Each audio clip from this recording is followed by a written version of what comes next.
Horror story में आपका स्वागत है। कहानी शुरू होती है। सन 1987 में एक अजीब घटना हुई थी रेलवे स्टेशन के पास के एक पुराने पोस्ट ऑफिस में। वहां एक चिट्ठी आई थी जिस पर लिखा था, इसे कोई न खोले वरना मौत तय है।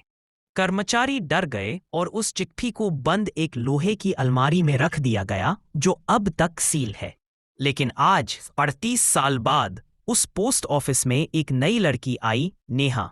नेहा को पुरानी चीजें पढ़ने और समझने का बहुत शौक था। जब उसे वो चिट्ठी मिली, उसने डर को नजरअंदाज करके उसे खोलने का मन बना लिया। रात 9 बजे चिट्ठी खुलती है। बारिश तेज हो रही थी। नेहा ने अकेले बैठकर उस चिट्ठी को खोला। चिट्ठी में सिर्फ एक पंक्ति लिखी थी, जिसने ये चिट्ठी पढ़ी उसका अतीत जाग जाएगा। अगले ही पल बिजली कड़कने लगी, बल्ब फूट गया और पूरा पोस्ट ऑफिस अंधेरे में डूब गया। नेहा को अचानक अजीब सपने आने लगे।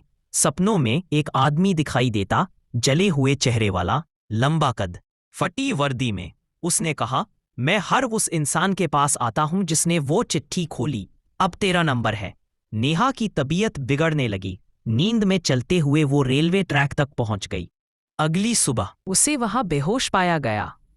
राज खुलता है। नेहा ने पुराने रिकॉर्ड खंगाले। पता चला 1987 में एक पोस्टमैन की ट्रेन से कटकर मौत हो गई थी। वो आदमी उस रात एक चिट्ठी ले जा रहा था, लेकिन चिट्ठी अधूरी रह गई। माना जाता है कि उसकी आत्मा अधूरी डिलीवरी के कारण आज भी भटक रही है, और जो भी वो चिट्ठी खोलेगा उसे वो खुद पूरा करने बुलाता है, जान देकर। नेहा ने चिट्ठी को जलाने की कोशिश की, लेकिन चिट्ठी जलती ही नहीं थी। उसी रात वो गायब हो गई। आज भी रेलवे स्टेशन के पास उस पुराने पोस्ट ऑफिस की अलमारी में कोई चिट्ठी नहीं मिलती। लेकिन हर जुलाई की उमस भरी रात एक नई चिट्ठी जरूर आती है, जिस पर लिखा होता है, इसे कोई ना खोले वरना मौत तय है। नेहा के गायब होने को अब 1 साल हो चुका है। लोगों ने मान लिया कि वो किसी दुर्घटना में मर गई, लेकिन उसका दोस्त विवेक, जो एक पत्रकार है, अब भी मानता है कि कोई सच्चाई छुपी हुई है। विवेक को नेहा का आखिरी मैसेज मिला था, जिसमें लिखा था, मैंने चिट्ठी खोल दी है और अब मैं शायद न बचूं। अगर कभी मेरी तलाश करोगे तो पोस्ट ऑफिस मत जाना, वहां वो है। विवेक टॉर्च लेकर पोस्ट ऑफिस पहुंचा। खिड़कियां टूट चुकी थी, दीवारों पर फफूंदी थी और चारों तरफ सन्नाटा था।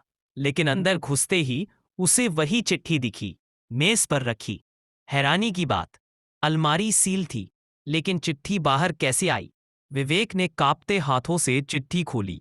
अंदर लिखा था, अब तू भी डिलीवरी का हिस्सा बन चुका है। रात के ठीक 3 बजे, भूतों का समय। दरवाजे की झंझनाहट से विवेक चौंक उठा। दरवाजा खुला और वहां खड़ी थी नेहा। वही कपड़े, वही चेहरे पर निशान, लेकिन आंखें काली और खोई हुई। वो बोली, तू यहां क्यों आया? मैंने मना किया था। विवेक डरते हुए बोला, नेहा, तुम जिंदा हो? नहीं, अब मैं सिर्फ एक चिट्ठी हूं, कहकर नेहा की आंखों से खून बहने लगा। अचानक पूरे कमरे में आवाज गूंजी, तू अब अगला वाहक है विवेक। चिट्ठी को जहां भेजनी थी वहीं पहुंचाओ, वरना वही होगा जो नेहा के साथ हुआ। दीवार पर एक नक्शा बना हुआ दिखा, पुराने कब्रिस्तान का पता, जहां चिट्ठी की आखिरी डिलीवरी अधूरी रह गई थी। विवेक भारी मन से चिट्ठी लेकर कब्रिस्तान पहुंचा। हर कदम पर उसे भूतों की परछाइयां दिख रही थीं। कब्र पर पहुंचते ही जोर की आंधी चली। नेहा की आत्मा वहां प्रकट हुई। विवेक ने चिट्ठी कब्र पर रखी। अचानक कब्र खुल गई और नीचे से वही पोस्टमैन आत्मा निकली, जले हुए चेहरे वाला। उसने चिट्ठी ली और बोला, अब मैं आजाद हूं, पर तुम नहीं।